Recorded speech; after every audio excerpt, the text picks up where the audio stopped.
This is CGTN, China Global Television Network.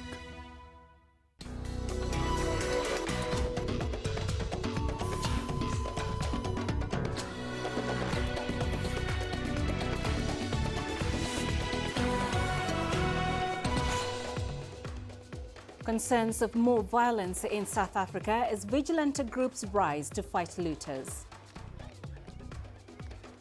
Nations rush medical aid to Tunisia as COVID-19 overwhelms hospitals.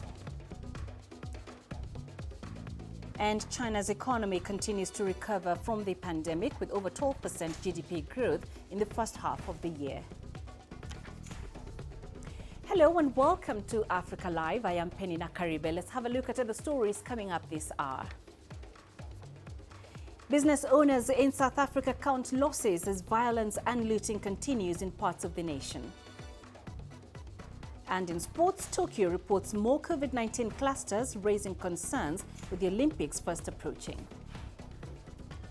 Let's begin the hour in South Africa, where a teenager has been killed by a stray bullet as rioting and looting continues. The incident happened in Vosloorus Township in Gauteng.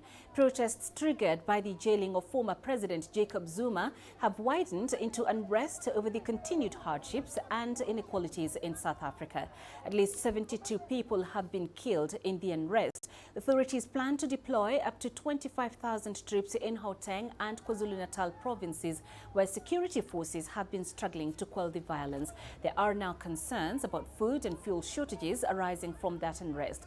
Meanwhile, the acting minister in the presidency has appealed for calm. We urge members of the public to remain calm and exercise restraint during these trying times. Government is working with the National Consumer Goods Council to ensure food security. If we have members of the public flocking into the shops and malls to buy foodstuff, we are also risking the spread of COVID-19, and it will go to uncontrollable levels with the Delta variant that is currently prevalent in our country. Another area of concern that has been brought into the attention of government is members of the community taking up arms to try and protect their properties. We understand the concern for community, for their safety and their need to protect their properties. We would like to urge these communities to work with the law enforcement agencies to stop the looting and violence and to operate within the rule of law. Many communities in South Africa have started rising up against looters and people destroying property. The communities say they've seen how badly the violence and looting is affecting their local economies and livelihoods. They've formed street committees to tackle any threats to their neighborhoods. CGTN's Yulisa Njamela has more details.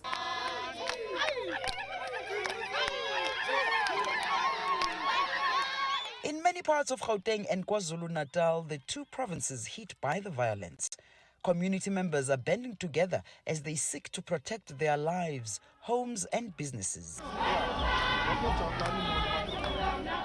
Here in Soweto, residents are spending day and night guarding the Maponya Mall. It's the biggest mall in this township. The mall will not fall. I'm saying the last hope of our malls will not fall. This is the biggest mall in Soweto with the biggest heritage in Soweto. So there's more than enough reason why we must actually protect this mall. It's the biggest employer in the spaces of the mall. If this mall goes down, it'll contribute to unemployment, which is already at a shocking rate. This is the only mall that we are left with, and we still want our people to be employed, because one of our biggest problems is unemployment rate. 10 people died on Monday in a stampede during looting at a shopping center in the same township.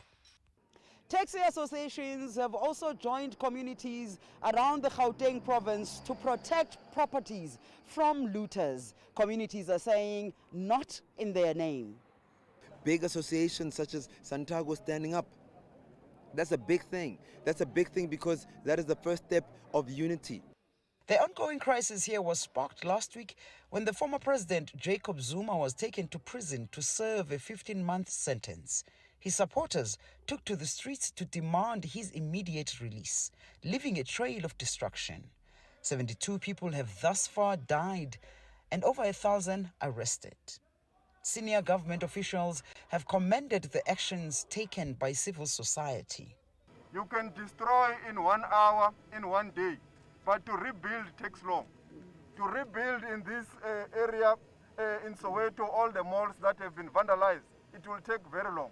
So all of us as South Africans across the country, let's stand up, defend whatever infrastructure that is still remaining. But also warned citizens not to take law into their own hands. They've stepped up, and all what we're asking from them is that don't take the law into your hands, because that is another thing. But guarding is the right thing. Heavily armed soldiers and a number of police have been deployed to deal with any potential threats. Yolisa Njomelo for CGTN in Soweto, South Africa. And for the latest from South Africa, let's bring in CGTN's Angelo Coppola, who's live for us from Braamfontein in Johannesburg. Angelo, what's the situation like right now?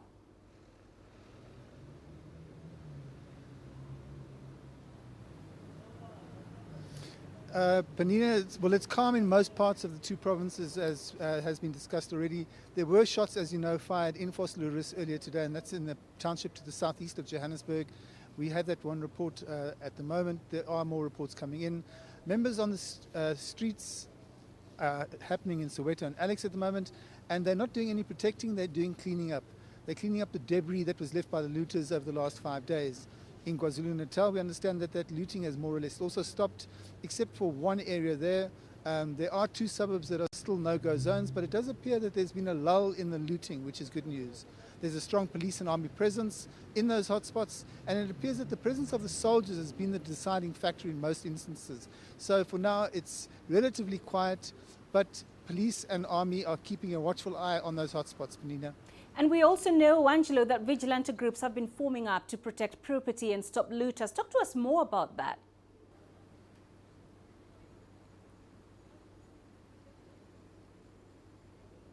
Well, look, it is happening. It's been going on for the last 3 days or so. Members of the public in those areas have blockaded their communities, and they're not letting anyone in except for those emergency services.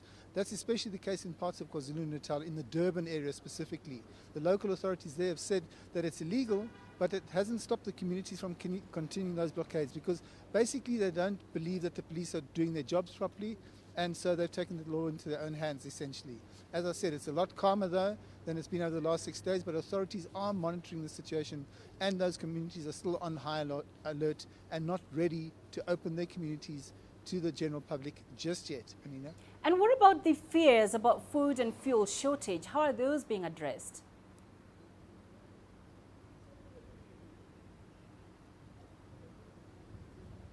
Well, look, the key issue here is that the N3 and the N2 highways, those are the 2 main highways between KwaZulu-Natal and Gauteng, are still closed. Bottom line is the area around the Mooikloof Plaza, where those 30-odd trucks were burnt last week, are only now being removed by the army. So the army's moved in with their big tow trucks to pull those burnt-out truck wrecks out of the way, off the highway, but it's a slow process, and once it's cleared, the army will then be able to begin their patrols, and those truck owners will then have to reevaluate the situation and start moving their vehicles if they believe it's safe to do so. There was some panic buying in stores in parts of Johannesburg yesterday, and there's also been a rush on petrol stations in the city, and this is as we started hearing about a fuel shortage following a force majeure that was declared by SAPREF, which is the country's biggest operating oil refinery. They've said they're not going to produce any more fuel or transport it because it's simply too dangerous for their workers to do so. So for now, everyone's waiting for those main highways to open up and to get cleared so that the army can actually go and do their job and allow those trucks to start moving and start delivering food and fuel to the rest of the country. Peninah? All right, Angelo, we appreciate that update. Thank you very much. Angelo Coppola joining us live from Braamfontein in Johannesburg, South Africa. So let's stay in South Africa, and a compelling scene of a child being thrown from a burning building has captured the desperate situation in the country. Looters had set on fire the ground floor shops of the building in Durban. The mother of the 2-year-old girl says she decided to take the drastic step to save her child. 26-year-old Naledi Manyoni was living on the 16th floor of the building with her fiancé. They kept screaming, "Throw her," and there I was. They kept helping me. A woman came close, but I didn't trust her because she was alone. So they started coming together until there was a crowd. That was when I threw her, but I was afraid. After throwing her, I held my head in shock, but they caught her. What was important was for my daughter to be out of that situation because my grandmother did warn me about this. So all I wanted was for her to be saved. I couldn't escape alone and leave her behind. She kept saying, "Mama, you threw me down there." She has been scared and restless at night. Let's now head to Ethiopia. Reports from there suggest the country's defense forces have started counterattacks against rebel TPLF forces. This is after Prime Minister Abiy Ahmed on Wednesday announced the failure of the government's unilateral ceasefire, blaming the TPLF for not respecting it. Here's CGTN's Grum Chala with more details. The hope of a possible resolution of the war in the north has been dashed, and the expectations of many to see roundtable talks grounded. This is after a source in the Ethiopian National Defense Force confirmed that because of TPLF's continued assault and lack of respect for a ceasefire, the army has, alongside special force from different parts of the country, have begun what they called a mission of launching counterattacks against force in the north. In a statement to the public and the international community on the current situation in the region, Prime Minister Abiy Ahmed said the government of Ethiopia had, through the recently declared unilateral humanitarian ceasefire, shown the world its good intentions for the well-being of the people of Tigray. Addis Ababa further said that the ceasefire has so far failed to bring any peaceful resolution of the conflict. Therefore, it said, and I quote, "The federal government would like to announce that it is ready to take all the proper action for the well-being of Ethiopians and the nation," and end of quote. TPLF sources have said they have regained most of the locations in the region and won't stop until the whole of Tigray is freed. There are fears and concerns that the humanitarian and security challenge in the north could get worse due to the resumption of fighting. Grumtara CGTN, Addis Ababa, Ethiopia. It's 12 minutes into the hour. You're watching Africa Live. Let's take a short break. Coming up, nations rush medical aid to Tunisia as COVID-19 overwhelms hospitals.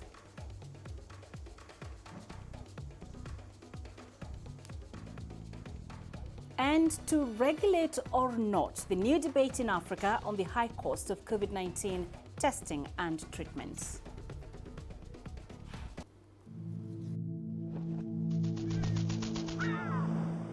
How will your world change today? What happens here? What happens there? Or what you make happen for yourself? If it matters to you, it matters to us too. Your stories are the stories that need to be told. Africa Live. Find your voice.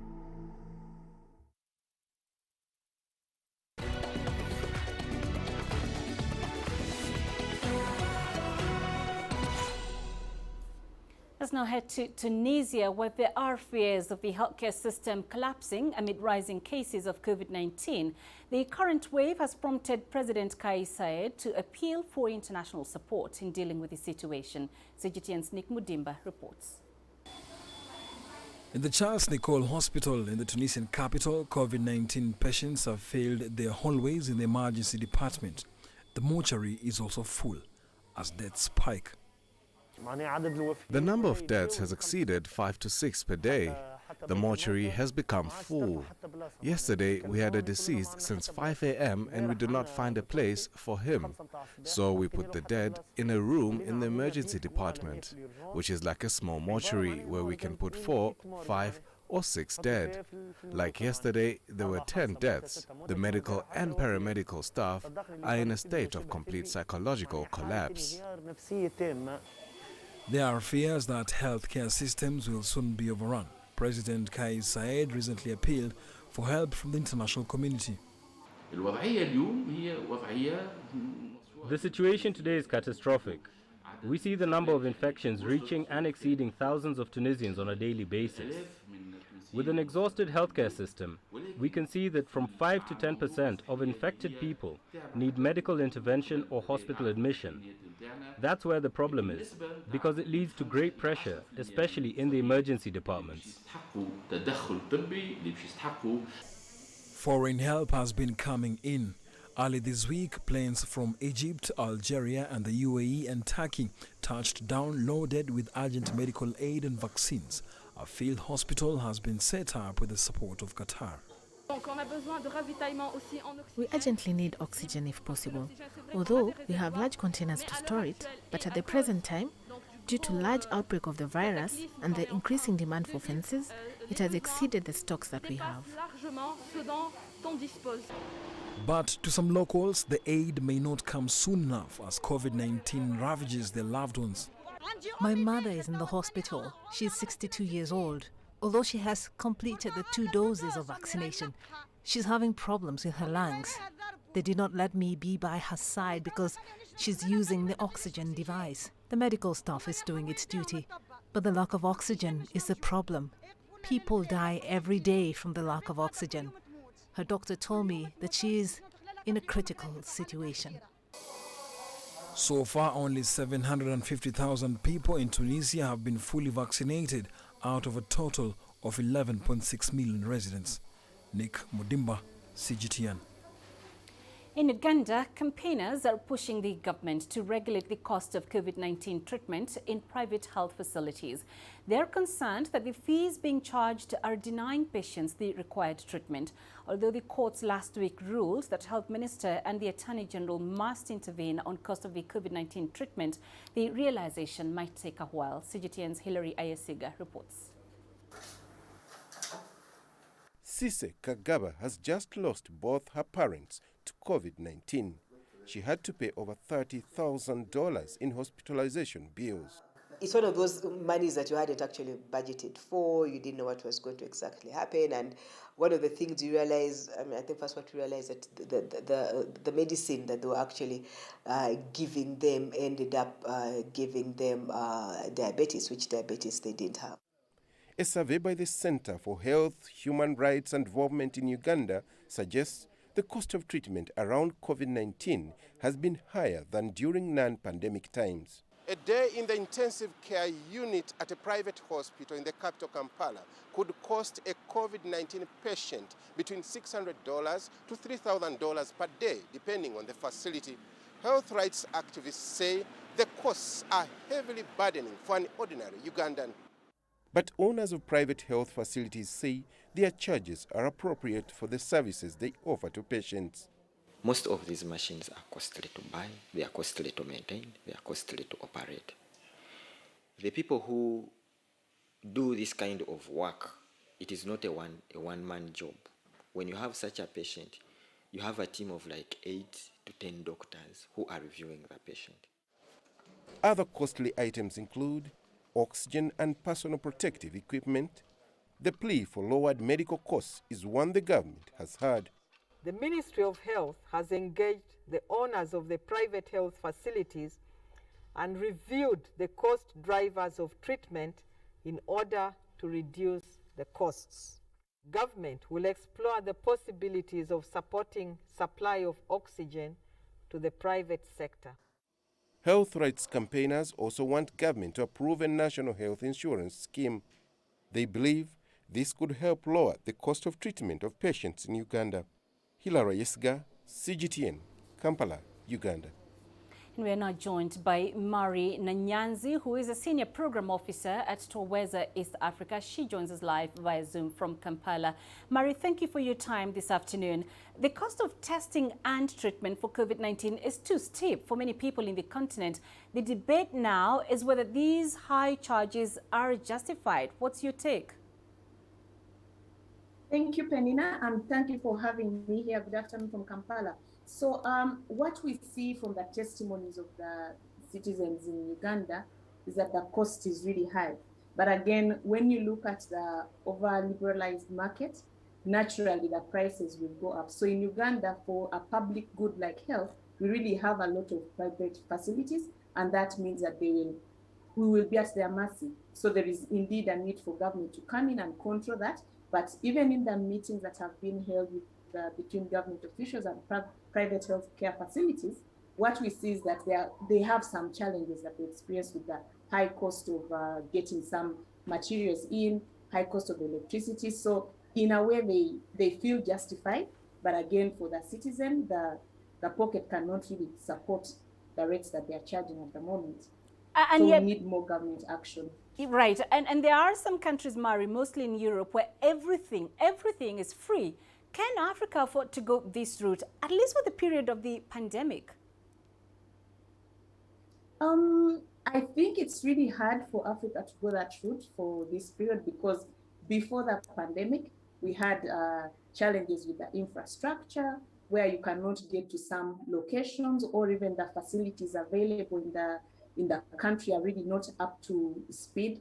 And then when you look at the drug stockouts, that is also an existing challenge. For Uganda alone, from the data that we have collected through Sauti za Wananchi, we have seen that the biggest problem that citizens face in this country is really about the healthcare. So it's hard for us to go completely free, but already we see that 50% of our citizens go to government facilities, which are essentially free, but they are not enough to cater for the demand for health services in the country. And how is the cost of treatment and testing impacting the efforts to control coronavirus in Africa? Well, I think it's really impacting, especially on the testing, because if at all you go and do the testing and you find that you're positive, very likely you're going to turn to natural remedies because you're afraid of the high cost. Then secondly, because you don't have the money to go and do the test, because the test is about $25. So if you don't have that $25, then you'd rather live with the suspicion that I have COVID probably, then you treat those symptoms. And so in the end, it will affect the numbers that we probably record, because until you have testing facilities that are free for everyone, then you really can't, you work with what you have. And I think that helps, is a challenge in monitoring the cases. So you really have to just depend on maybe, you speculate a little bit in some areas. All right, Mari, thank you for talking to us. Marina Nyanzi, live for us via Zoom in Kampala, Uganda. And doctors at public hospitals in the Democratic Republic of Congo have gone on strike in an attempt to secure better pay and working conditions. The action comes amid a new surge in coronavirus cases, which have spread to all provinces around the country. CGTN's Christo Chamringa has more from Kinshasa. As coronavirus bears down on the Democratic Republic of Congo yet again, another health crisis is unfolding. More than 11,000 Congolese doctors have gone on strike to push for better salaries and working conditions from the government. That has left many patients at the Kinshasa General Hospital unsure if they'll get the treatment they need. I have heart disease. I've been sitting here since I arrived this morning. We met a doctor who told us they are on strike. I'm just resting here. I really don't know what to do. Currently, doctors working in public facilities earn about $450 a month. But those on strike want their salaries increased to $2,500 a month. Le problème de fond, c'est que le gouvernement. The main problem is that our government doesn't really care about the lives of doctors. In 2016, our former president, Joseph Kabila, signed a decree providing for an increase in the salaries of doctors. But unfortunately, it hasn't been implemented. The strike has come amid a third wave of COVID-19 infections across the country. This hospital is the largest in the DRC. The doctors here have decided to only treat patients in critical condition. Many other patients have been turned away as the doctors' protest continues. Union representatives have started discussions with the government in an attempt to resolve the dispute. Doctors across the country are in support of this strike that began on Monday. We notified the government about our intention to strike 10 days before we did, but they waited until the last day to start holding talks with us. We've decided to lay down our tools as negotiations go on. The government has so far held 2 meetings with the doctors, but they have failed to reach an agreement. Nous les avons rencontrés et l'effort qui est fait, c'est l'annulation. We met the doctors and have decided to exempt them from paying income tax. And besides that, the Secretary General of the Public Health Department has notified them about the implementation of a 2019 decree which provides for the promotion of long-serving doctors. Par rapport au décret de 2019, the doctors have given the government until Friday to implement the pay rise, or the strike will be extended. A continuation of the strike could have a devastating impact on the DRC's fragile health system that's already struggling to battle the latest surge in COVID-19 infections. Chris Sochamringa, CGTN, Kinshasa, Democratic Republic of Congo. 23 million children have missed out on basic vaccines through routine immunization since 2020. Official data released by the World Health Organization and UNICEF has revealed. The data shows 3.7 million more children were affected than in 2019. The head of WHO's Essential Program on Immunization says the COVID-19 pandemic has set childhood immunization progress back by a decade. These are the first official figures to reflect global service disruptions due to COVID-19. A majority of countries experienced drops in childhood vaccination rates in 2020. Prior to the coronavirus pandemic, though, global childhood vaccination rates against diphtheria, tetanus, pertussis, measles, and polio had stalled for several years at around 86%. This rate is well below the 95% recommended by the World Health Organization to protect against measles. Measles is often the first disease to resurge when children are not reached with vaccines. So vaccines are one of the most powerful tools we have in public health. And with the backsliding we see today, we have an imminent risk of outbreaks happening, measles outbreaks, polio outbreaks. And it's really important now to catch up, recover, try to reach those children being lost during the pandemic year. Otherwise, we'll trade just one crisis for another. And it's the children who are paying the silent price of this pandemic. The disruption in immunization services have been vast across actually most countries during the pandemic year. The reasons are manifold. There are lockdowns, there were difficulties in transports, there were fear and distrust when it came to risk of transmission in healthcare centers. And also healthcare workers were diverged. They weren't, they were put in places where they were needed in the pandemic response instead. All of this together risked the upholding of the routine immunization services. So we need to act right now, not just to restore immunization programs to be able to deliver the COVID-19 vaccines, but also for the life-saving childhood immunizations. Foreign ministers of the 8th Shanghai Cooperation Organization (SCO) states are calling on all sides in Afghanistan to abstain from violence in order to stabilize the country. They held a meeting in the format of the SCO's Afghanistan Contact Group on Wednesday. Now, the joint statement has been released. The foreign ministers of the SCO member countries advocate developing Afghanistan as an independent and peaceful state. The statement says realizing that peace and stability in Afghanistan is one of the main factors in ensuring security in the SCO region. The statement also condemns the violence and terror attacks that continue in Afghanistan. The SCO member states reaffirmed their willingness to continue developing cooperation with Afghanistan on countering regional security threats. Stuart Smith reports from Moscow. As US-led NATO troops withdraw, Afghanistan's troops are trying to defend against a much emboldened Taliban. But despite training and equipment from the US, it's no easy win, and much of the country is contested once again.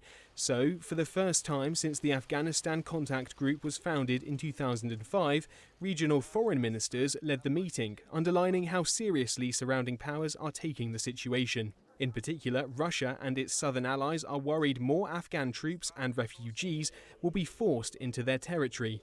The US is not just withdrawing troops from Afghanistan. It is withdrawing, effectively admitting the failure of its 20-year mission. The terror threat has not declined, just the opposite. It has grown many times bigger since 2001, when the Americans entered. The drug threat has increased by orders of magnitude. Last week, Russia invited the Taliban to Moscow for talks. At a press conference afterwards, the Taliban offered security assurances to their neighbours. But some of Russia's lawmakers don't believe the Taliban's assurances, and a contingent of 6,000 recently deployed Russian troops have not been recalled from Tajikistan. Some of those troops were conducting military exercises on the border at the same time SCO ministers were discussing what to do. The SCO countries agree diplomacy is the name of the game, bringing parties together to produce an Afghanistan which is not only peaceful but stable, and with that the economic gains that could come from a country united. Fewer than 10% of US forces now remain, with the aim to complete the pullout by the end of August. SCO heads of state are set to meet in September, with the groundwork laid by their respective foreign ministers. But the situation in Afghanistan is changing fast, and the Afghanistan they discuss in the Tajikistan capital of Dushanbe then could look very different to the one now. Stuart Smith, CGTN, Moscow. Wang Yi has also met with his counterparts from Pakistan, Afghanistan and India in Dushanbe on the sidelines of the SCO. At the meeting with Pakistan's Shah Mahmood Qureshi, the two sides pledged to raise ties to a higher level. They also agreed to jointly address changes in the international and regional situation. Wang said China is willing to continue to provide vaccines to Pakistan. Qureshi expressed support for the Pakistan-China economic corridor. Wang Yi told Afghanistan's Mohammed Hanif Atmar the hasty exit of US and NATO troops has led to escalating tensions in Afghanistan. China supports the establishment of a broad and inclusive political structure in Afghanistan through dialogue and consultation based on the Afghan-led, Afghan-owned principle.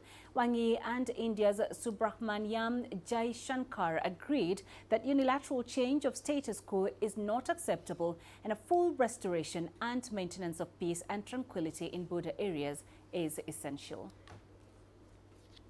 Coming up to 32 minutes past the hour, you're watching Africa Live. Coming up in business news. Business owners in South Africa count losses as violence and looting continues in parts of the nation. And China's economy continues to recover from the pandemic with over 12% GDP growth in the first half of the year.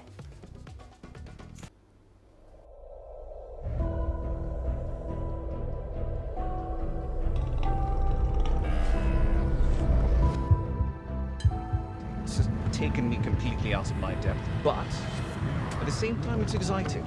It's new, it's different, it's a challenge. It's really exciting.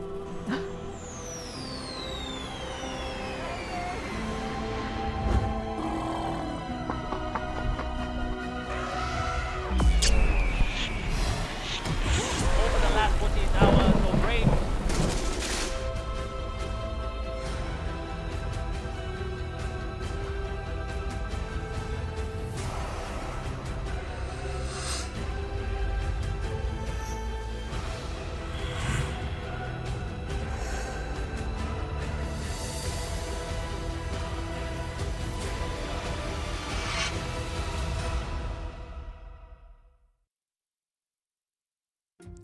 Africa is the nexus of enterprise, and global business will tell you why it matters. From the mega investment projects to multi-billion-dollar mergers and acquisitions. Africa today collects, just in terms of revenues from taxes alone, $545 billion a year. If you take 10% of that and you devote it to the energy sector, problem solved. All this on Global Business, weekdays at this time on CGTN.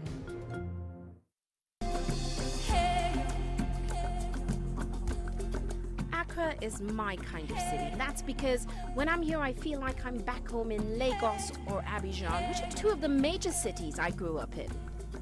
Business in Africa is high risk. After about a decade covering business news on the continent, I've learned it's all about the high risk, but also the high returns and the high energy.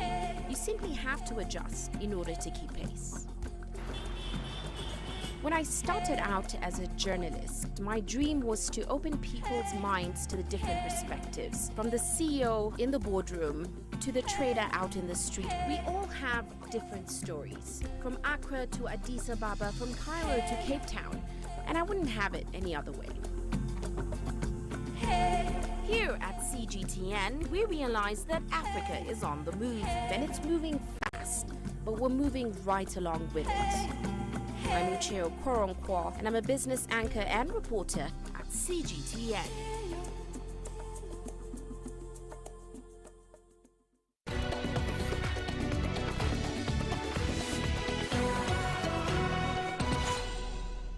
The world economy is slowly starting to recover from COVID-19, though in an uneven way. China is no different, as the country's recovery is also showing signs of an unbalanced recovery. CGTN's Liu Jiaxin has the latest details on the economy from a State Council Information Office news conference held in Beijing on Thursday. China's GDP grew at 12.7% year-on-year in the first half of 2021. Down 5.6 percentage points from the first quarter. At the same time, growth for China's consumer price index, the main gauge of inflation in the first half of the year, was 3.3 percentage points lower than the same period last year. A spokesperson for the National Bureau of Statistics says falling food prices are the main reason for the decline. 今年上半年食品价格是下降0.2%。 In the first half of this year, food prices dropped 0.2% year-on-year, compared with a 16.2% rise in the same period last year. Food prices, once the main driver of higher consumer prices, are now the main cause of lower consumer prices.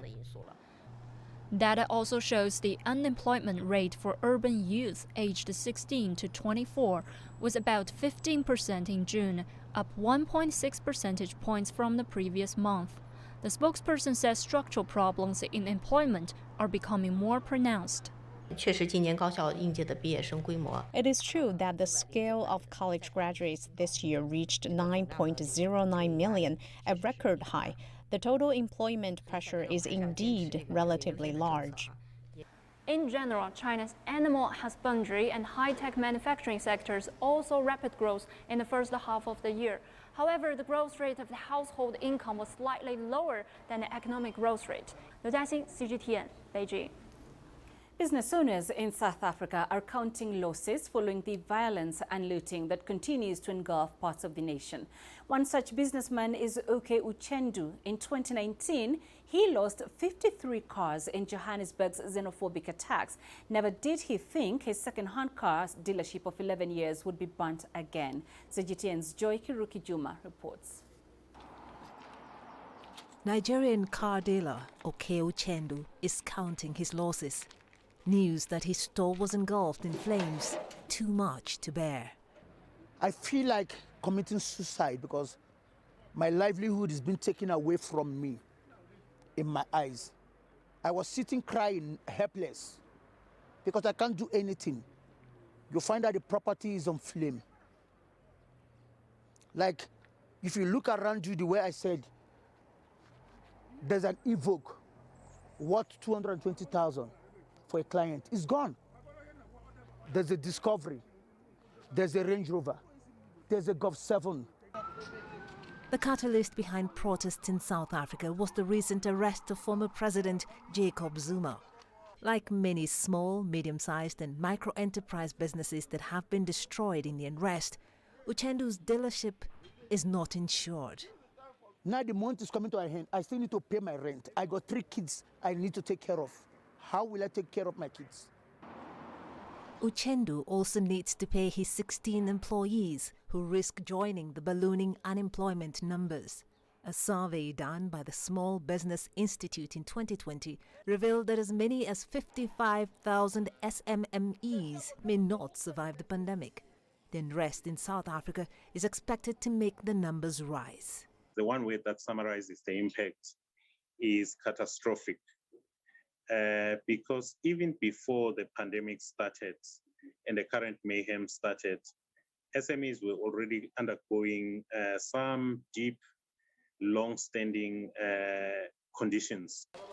The South African Property Owners Association said on Wednesday that over 200 malls have been looted or destroyed, and over 600 stores burned or damaged so far.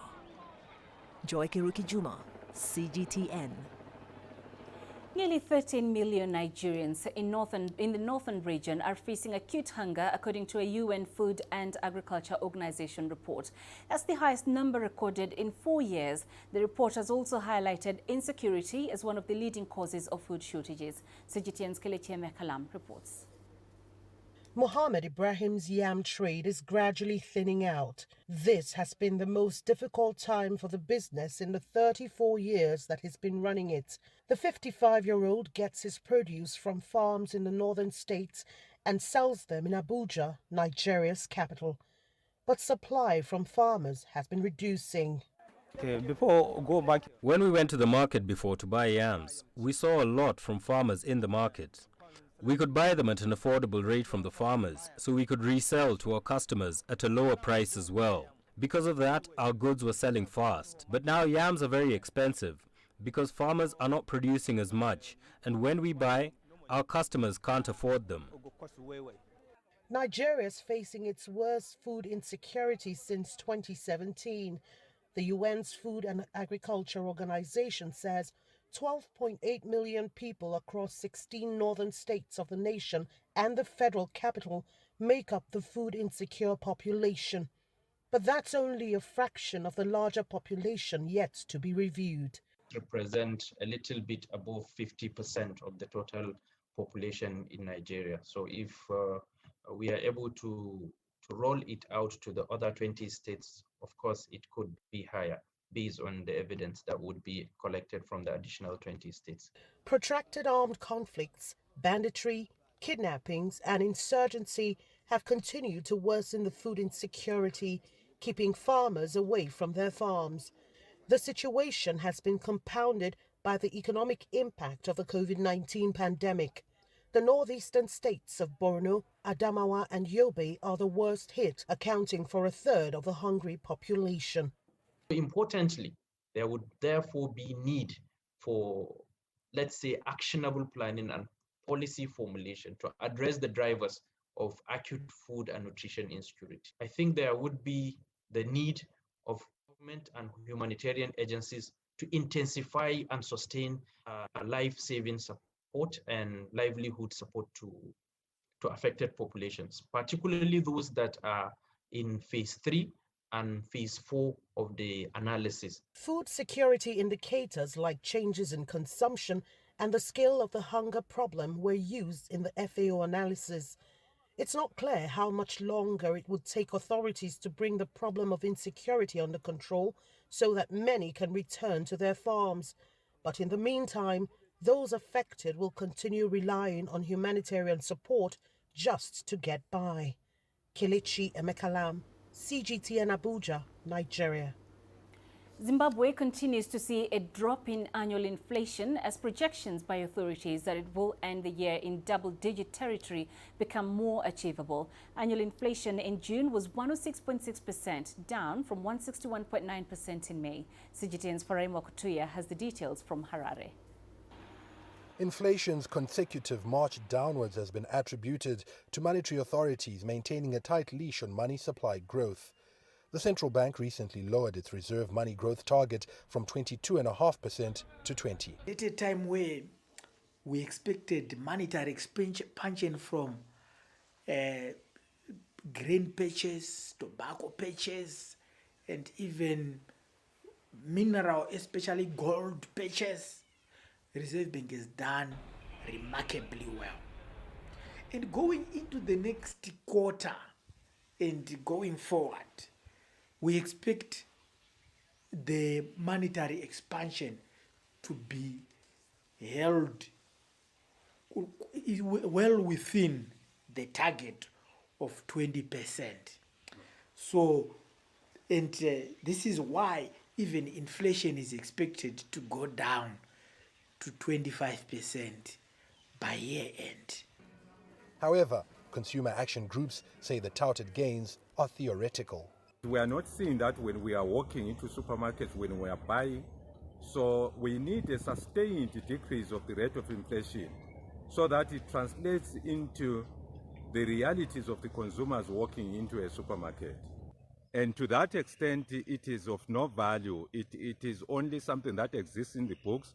but that is not yet into the supermarket. Despite that, Zimbabwe's government continues to celebrate progress achieved due to bold reforms that have led to a fiscal surplus and stabilization of the Zimbabwe dollar's exchange rate, which should give greater buying power to workers who had previously bemoaned the erosion of their wages. Authorities have committed to inject more money onto a weekly foreign currency auction, which is credited with stabilizing the economy. They've also recently fined 27 firms that are accused of undermining the system, all as part of measures to maintain the auction's integrity. Farai Mwakutuya, CGTN, Harare, Zimbabwe. South Sudan has launched its first ever locally owned mobile telecom operator. The digital network is the third telco in the country. It's expected to fast-track connectivity of areas previously not served by foreign-owned telecom firms. From Juba, here's CGTN's Patrick Oyet with the details. South Sudan's government says it wants to speed up connectivity for areas previously not served by foreign-owned telecom companies operating in the country. President Kiir says his government is encouraging both local and foreign businesses to invest in South Sudan. The tax exemption I am proposing will be done in collaboration with National Revenue Authority to ensure modalities for tax exemption are consistent with its mandate. Telecommunication service in South Sudan remained challenged, with mobile networks often going off. Network coverage in the country is only in major urban areas. Digital has been a work in progress. And ladies and gentlemen, for us to launch our telecom services and product at the 10th year of our anniversary, show that South Sudanese can contribute to brighter future for ourselves here, for our children, and for the next generation. In the capital, Juba, many residents complain of paying too much for data on mobile phone services, but being unable to get reliable services.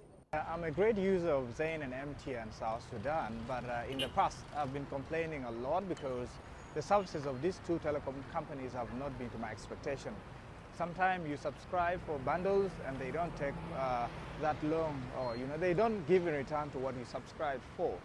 And also in terms of, in terms of minutes that you need to subscribe for calling, it's really, really damn expensive. The citizens have not been enjoying the privileges. Like, for example, when using internet, phone calls, and all those kind of stuff, they have never been enjoying such privileges like in other countries. However,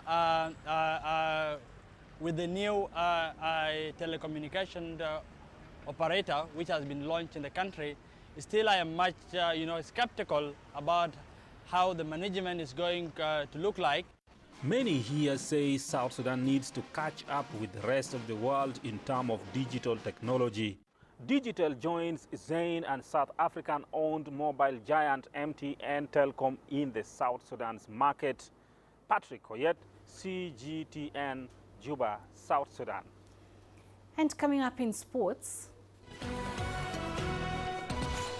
Tokyo reports more COVID-19 clusters, raising concerns with the Olympics' first approach.